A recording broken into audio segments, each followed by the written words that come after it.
If you're looking into Medicare Supplement or Medigap plans, you might be just overall generally confused about how supplement plans function or work, how they work with prescription drug coverage, and just how to get the right coverage through a supplement plan. Because maybe you've heard about how supplement plans have some of the best coverage that you could have on Medicare, but it's kind of confusing to figure out how it functions. So the main goal of this video will be to explain how Medicare supplement plans work and how it works when it comes to Part D coverage and how the two work together. So let's just jump right into it with Medicare supplement plans. These are private health insurance policies that exist to cover some of the gaps in original Medicare. So for example, the deductible on Part A of $1,600. Medicare Supplement would help cover that. Or the 20% coinsurance on Part B. Medicare Supplement would help cover that as well. Really, the best part of Medicare Supplement plans is that they help you if you have unexpected healthcare costs. However, something important to note is that Medicare Supplement plans almost never include drug coverage. So if you have a supplement plan, that means that you'll have to get a separate Part D plan for your prescription drug coverage because it's different from Advantage plans. With Advantage plans, normally they have drug coverage built into them, so you don't have to get a separate Part D plan if you have an Advantage plan. But with supplements, it almost never is included, and so you'll just have to get a Part D plan for that prescription coverage. Thankfully, though, your Medicare supplement insurance will work alongside your Part D coverage.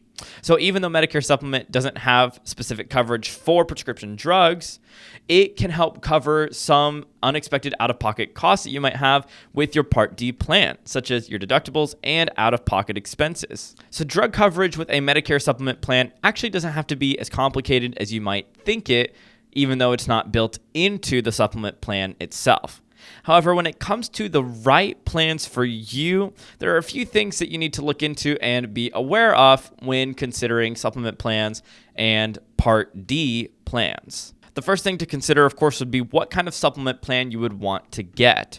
And there are 10 supplement plans that are available to you, but at our office, we really just look into 3: Plan F, Plan G, and Plan N. If you want to learn about all of the supplement plans that are available, then you can check out our website listed in the description below, or you can give our office a call to talk with one of our advisors about the details of all of the plans that are available to you.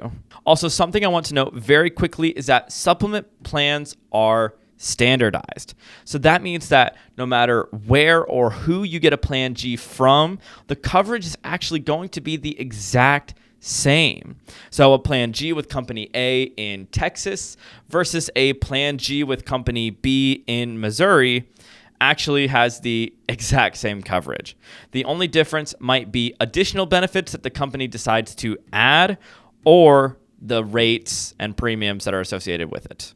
Okay, so with that being said, let's jump into first Plan F and what its coverage includes. Plan F is awesome.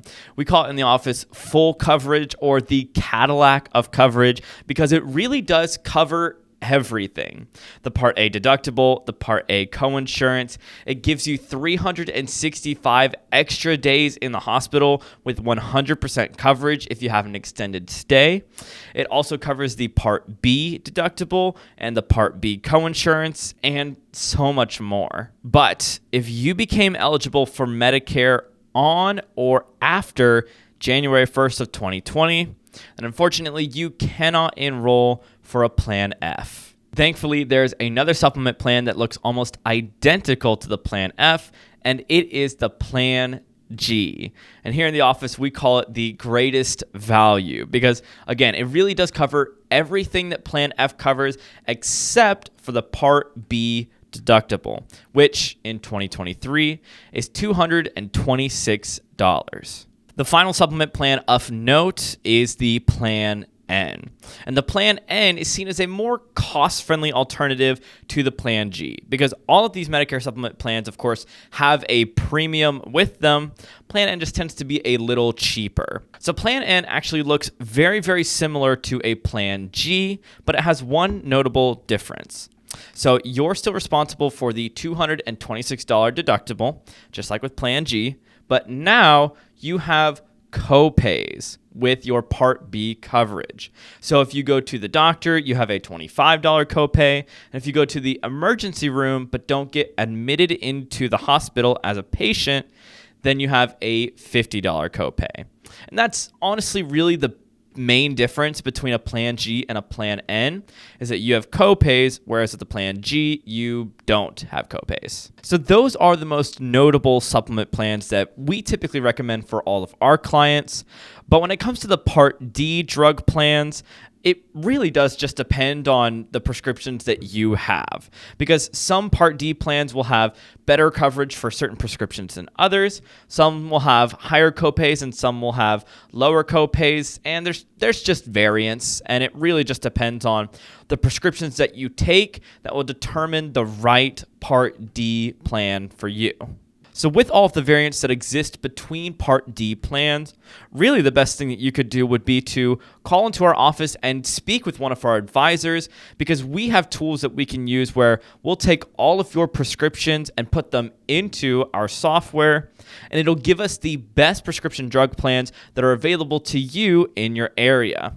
So you're not left questioning if there was a better plan you could have found or if you have the best plan, because we'll automatically find which plan is best for you based on your prescriptions, so that you can have a total peace of mind knowing that you have the best coverage available for you. Also, when it comes to your Part D plan, if you start taking new prescriptions and you need a different kind of coverage than the plan that you have right now, you actually can change your Part D plan every single year during AEP, or the annual enrollment period that takes place from October 15th to December 7th. And with our clients, we actually call them every single AEP to check and see if they have better coverage that could be available for them and find what will work best. So choosing a prescription drug plan right now actually isn't as consequential as you might think it to be, because you have an opportunity to change it every single year during AEP. So if your needs change, then your plan can change with you. Thank you so much for watching this video. I hope that it was educational to you and helped inform you about Medicare Supplement plans and how they work with Part D prescription drug plans. If you enjoyed it, be sure to leave a like so that other people can find this video, and subscribe so that you don't miss out on important information about your Medicare coverage.